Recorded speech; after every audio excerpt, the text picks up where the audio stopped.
এই বাংলাদেশে ইসলামের বিস্তারে একদম প্রথম দিককার যেই মুসলমানের কন্ট্রিবিউশন অনেক বেশি ছিল তাদের একজন হচ্ছে হযরত শাহজালাল রহিমাহুল্লাহ। যদিও তার সম্পর্কে আমরা শহুরে মুসলমানরা কিছু জানি না বললেই চলে, কিন্তু আপনি যদি একটা সাধারণ মানুষকে জিজ্ঞেস করেন, বাংলাদেশে শিক্ষিত মুসলমানকেও জিজ্ঞেস করেন যে আচ্ছা তুমি হযরত শাহজালাল রহিমাহুল্লাহ ওনার সম্পর্কে তুমি কিছু কথা বলো তো বা কি জানো, সে শুধুমাত্র সিলেটে তার একটা মাজার আছে এটা ছাড়া সে আর কিছুই বলতে পারবে না। অথচ আমরা জানি কি না পৃথিবীর সবচেয়ে ইম্প্যাক্টফুল গত 1000 বছরের হিস্টোরিয়ানদের মধ্যে একজন ইবেন বতুতার সাথেও কিন্তু হযরত শাহজালাল রহিমাহুল্লাহর দেখা হয়েছিল এবং খুবই ইন্টারেস্টিং এবং খুব শিক্ষণীয় কতগুলো বিষয় ওনাদের জীবনীতে আছে যা আমরা জানি না।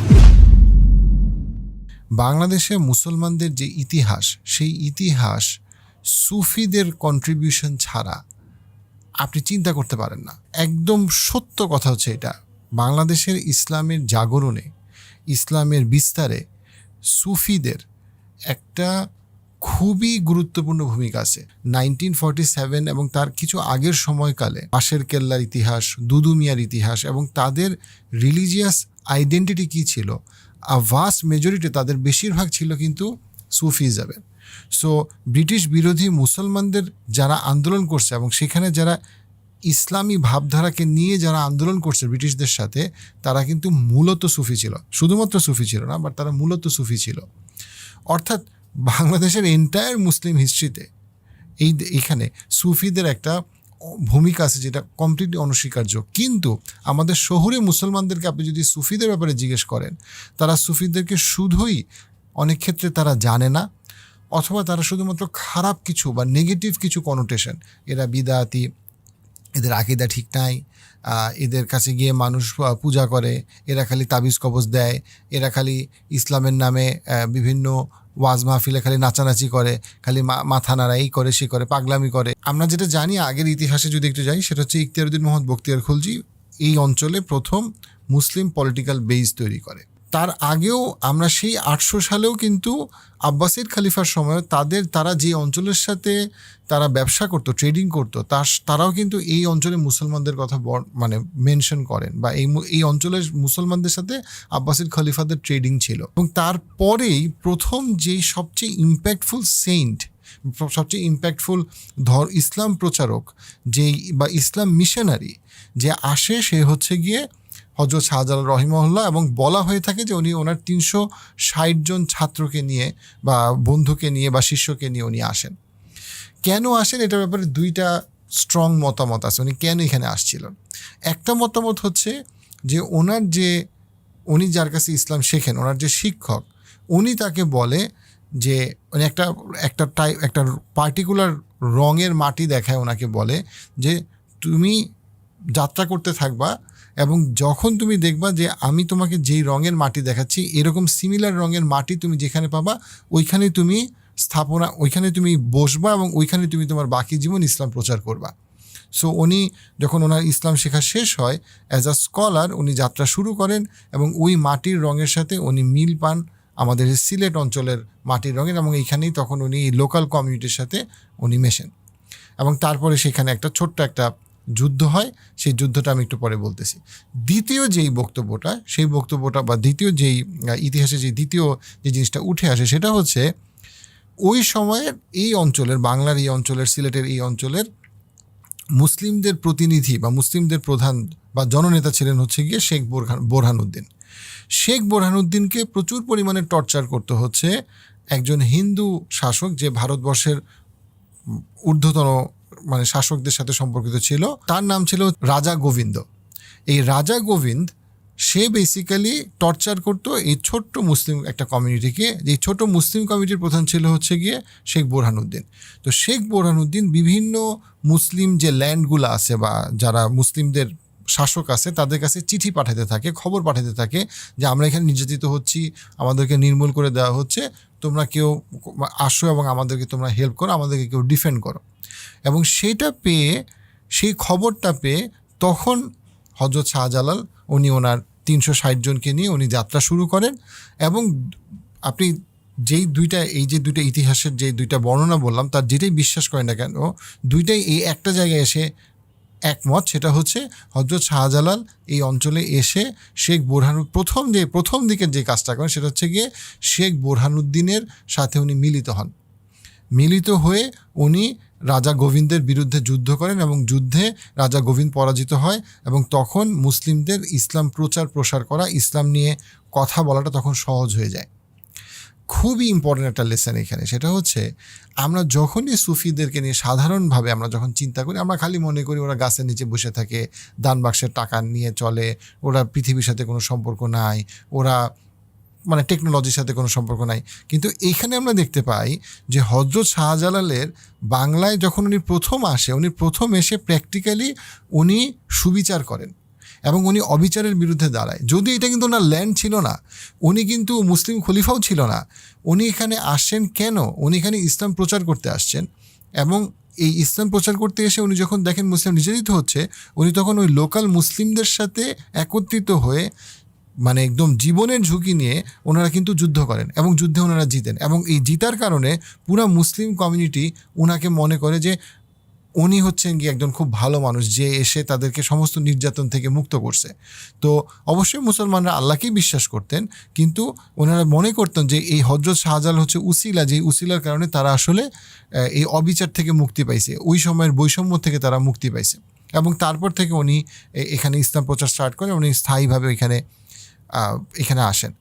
সেই সময় একটা খুবই ইম্পর্টেন্ট একটা জিনিস যেটা আমাদের খেয়াল রাখা উচিত আমাদের মুসলমানদের, সেটা হচ্ছে ওই সময় মানে আমি যদি 1100 সাল থেকে 1100 সাল থেকে 1700 সাল পর্যন্ত বলি, এই বড় বড় ধর্ম প্রচারকরা শুধুমাত্র ইসলাম প্রচার করার জন্য, এটাকে আমরা ইসলামিক মিশনারিও বলতে পারি অ্যাজ আ টার্ম, তারা কিন্তু বিশাল বহর নিয়ে যাইতো এবং ওইখানে তারা স্টে করতো।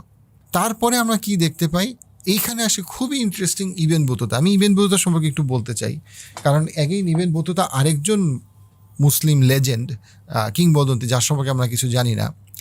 ইবেন বতুতা উনি গত 1000 বছরের, যে আমরা যদি হিস্টোরিয়ানদের কথা বলি এবং ট্রাভেলারদের কথা বলি মোর প্রিসাইসলি, সবচেয়ে মানে তিনটা নাম নিতে হয় সারা পৃথিবীর, ইরেসপেক্টিভ অফ তার ধর্ম কি, 3 জনের মধ্যে অবশ্যই একজনের নাম আসবে ইবেন বতুতা। উনি এত ইম্পর্টেন্ট একজন মানুষ। উনি 30 বছরের বেশি সময় উনি পর্যটনে ছিলেন, ট্রাভেলে ছিলেন। ওই সময় যে সময় কোনো প্লেন নাই, যে সময় মানে আমাদের এই মডার্ন যে ট্রান্সপোর্টেশন তার কিছু নাই, সেই সময় উনি ৭৫,০০০ মাইলের বেশি পরিমাণে উনি ট্রাভেল করছেন। যদিও ওয়েস্টে অনেক বেশি ফ্যান্টাসাইজ করা হয় মার্কো পোলোকে, যে আরেকজন বিখ্যাত পর্যটক, কিন্তু মার্কো পোলোর থেকেও ইবেন বতুতার ট্রাভেল আরও অনেক বেশি এক্সটেন্সিভ ছিল। উনি এই এলাকায় আসছিলেন হযরত শাহজালাল রহিমাহুল্লাহর সাথে দেখা করার জন্য। খুব ইম্পর্টেন্ট, উনি কিন্তু আসার পরে হঠাৎ করে ওনার সাথে দেখা হয় নাই, উনি এখানে আসছেনই ওনার দোয়া নিতে। উনি এখানে আসছেনই বিকজ উনি অনেক দূর থেকে ওনার রেপুটেশনের কথা শুনছেন। তার মানে হচ্ছে যে সময় কোনো স্মার্টফোন নাই, কোনো টেলিফোনও নাই, সেই সময়ও হযরত শাহজালাল রহিমাহুল্লাহর ইম্প্যাক্টটা এত বেশি ছিল যে ইবেন বতুতা পর্যন্ত ওই খবর চলে গেছে যে এখানে একজন সেন্ট আসছে, তো তুমি যদি ইন্ডিয়ার কাছাকাছি যাও দেন তোমার ওনার সাথে দেখা করা উচিত। সো ইবেন বতুতা আসেন এবং ইবেন বতুতা সিলেটে ছিলেন এবং উনি হযরত শাহজালাল রহিমাহুল্লাহর সাথে দেখা করেন এবং দেখা করে উনি কতগুলো ইম্পর্টেন্ট কথা বলেন। সেটা হচ্ছে যে 1 নম্বর হইল যে হযরত শাহজালাল রহিমাহুল্লাহ ওনার জন্য দোয়া করেন এবং ওনাকে খুব মানে চমৎকার কিছু ইসলামিক নসিহত দেন আত্মিক শুদ্ধতার ব্যাপারে, যেটা উনি বলেন ওনাকে সারা জীবন ওনাকে হেল্প করছে। ইবেন বতুতার মতো লোক, যে জগৎ বিখ্যাত পর্যটক, সে বলতেছে যে আমার সারা জীবন যে স্পিরিচুয়াল কি বলবো এনলাইটেনমেন্ট আমার কাজে লাগছে, যে আত্মিক শুদ্ধতার কথাগুলো আমার কাজে লাগছে, সেটা হচ্ছে কি যেটা আমি হযরত শাহজালাল রহিমাহুল্লাহর কাছে শুনছি। এবং তারপরে ইবেন বতুতা আরও বলছেন যে আমি দেখতে পাইছি যে উনি খুব সাধারণ চলাফেরা করেন, অর্থাৎ সাধারণ পোশাক পরেন, যদিও উনি হচ্ছে সেই সময়ের পুরা ভারতবর্ষের সবচেয়ে গুরুত্বপূর্ণ ইসলাম প্রচারক। ওই মানুষটা সাধারণ পোশাক পরেন, সাধারণ খাবার খায়, একদম বিনয়ের সাথে চলাফেরা করেন, ইবেন বতুতা বলতেছেন ওনার রিহালা বইতে। এবং উনি বলছেন যে তার কথা মানুষ অসম্ভব রকম সম্মান করত এবং বিশ্বাস করত, তার একটা বিশাল ফলোয়ার ছিল। On top of that ibn Battuta বলছেন যে অবশ্যই ইবেন বতুতা ওনার কিছু কারামতের ব্যাপারে বা ওনার কিছু অলৌকিক ঘটনার ব্যাপারে, যেটা ব্যাপারে উনি বলছেন যে এটা আল্লাহর সাথে ওনার সম্পর্ক, অথবা উনি আল্লাহর ওয়ালি হওয়ার কারণে ইবন বতুতা বলছেন যে তার ব্যাপারে মানুষের একটা অন্যরকম একটা সম্মান এবং ভক্তি ছিল। কিন্তু তার পাশাপাশি ইবন বতুতা বলছেন যে উনি সমাজ সংস্কারের অনেক রকম প্রতিষ্ঠান গড়ে তোলেন, অনেক কাজ করেন, অর্থাৎ উনি রিয়েল যে সোসাইটি, সেই সোসাইটিতে হযরত শাহজালাল রহিমাহুল্লাহর অ্যাক্টিভ পার্টিসিপেশনের কথা উনি মেনশন করেন। পাশাপাশি উনি যেটা বলেন ইবন বতুতা, সেটা হচ্ছে গিয়ে যে উনি বেশিরভাগ সময় কাটাইতেন সেক্লুশনে, অর্থাৎ উনি ওনার ইবাদতে এবং উনি ওনার নিজের যে জিকির আজগার সেগুলোর মধ্যে উনি ওনার দিনের বেশিরভাগ সময় উনি কাটাইতেন। হযরত শাহজালাল রহিমাহুল্লাহর যে আখলাক এবং তার যে সমাজ সংস্কারের ভূমিকা, আবার তার যে সেক্লুশন বলতে কি, যে সে সমাজের যে নোংরামি বা অসভ্যতা সেটা থেকে উনি নিজেকে দূরে রাখার চেষ্টা করতেন, এবং উনি নিজেকে জিকির এবং আল্লাহর সাথে সম্পর্ক ওই চর্চায় তাজকিয়া তারবিয়ার মধ্যে নিজেকে লিপ্ত রাখতেন।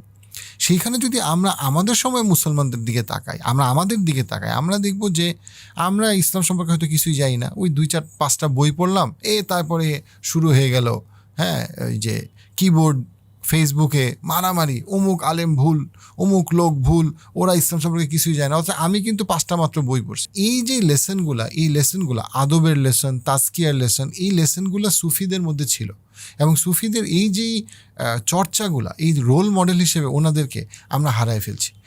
আমরা এখন শুধুমাত্র ওনাদেরকে নিয়ে যখন আমরা চিন্তা করি, তখন আমরা শুধুমাত্র চিন্তা করি এই ওনাদের কবরে কিন্তু সেজদা দেওয়া যাবে না। অবশ্যই এখানে একটা বাড়াবাড়ি ছাড়াছাড়ি আছে থাকি, ফেসবুক, ইউটিউব, নেটফ্লিক্স, বিভিন্ন জিনিসের সবসময় আমি খালি কিবোর্ড টিপতেছি সবসময় আমি, কিন্তু আমার যে মাঝে মাঝে যা সাইলেন্ট হওয়া উচিত এবং আমার আল্লাহর সাথে কানেক্ট করার চেষ্টা করা উচিত, আমার নিজের তারবিয়া তাজকিয়া নিয়ে চিন্তা করা উচিত, ওই জায়গাগুলোতে সুফিজম খুব ইম্পর্টেন্ট। অথেন্টিক সুফিজম, বিশুদ্ধ সুফিজম আমি বলতেছি।